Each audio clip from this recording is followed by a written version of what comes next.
પોરબંદર જિલ્લામાં national highway પરના ગેરકાયદે દબાણો સામે તંત્રએ હવે કડક કાર્યવાહી શરૂ કરી છે।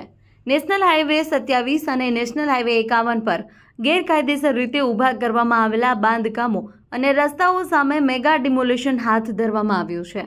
પોરબંદર દ્વારકા હાઈવે પર મિયાણી ગામ અને પોરબંદર રાજકોટ હાઈવે પર ડાડુકા ગામે તંત્રના બુલડોઝર ફરી વળ્યા છે। ચુસ્ત પોલીસ બંદોબસ્ત વચ્ચે હાઈવે ઓથોરિટી અને સ્થાનિક તંત્રની ટીમો દ્વારા દબાણો દૂર કરવાની કામગીરી ચાલી રહી છે। આ કાર્યવાહી દરમિયાન હાઈવેની જમીન પર કરવામાં આવેલા અનધિકૃત બાંધકામો, મીડિયન ગેપ તેમજ મંજૂરી વિના બનાવવામાં આવેલા પ્રવેશ અને બહાર નીકળવાના રસ્તાઓ દૂર કરવામાં આવી રહ્યા છે। ખાસ કરીને હોટલ, પેટ્રોલ પંપ અને ઔદ્યોગિક એકમો દ્વારા બનાવાયેલા ગેરકાયદેસર રસ્તાઓ પણ બંધ કરવામાં આવશે।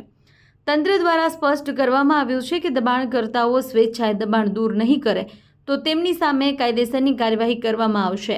એટલું જ નહીં, તંત્ર દ્વારા કરવામાં આવનારા ડિમોલેશનનો ખર્ચ પણ સંબંધિત દબાણકર્તા પાસેથી વસૂલવામાં આવશે। હાઈવે પર વાહન ચાલકોની સુરક્ષા અને ટ્રાફિક વ્યવસ્થા વધુ સુચારુ બનાવવા માટે આ કાર્યવાહી હાથ ધરાઈ છે।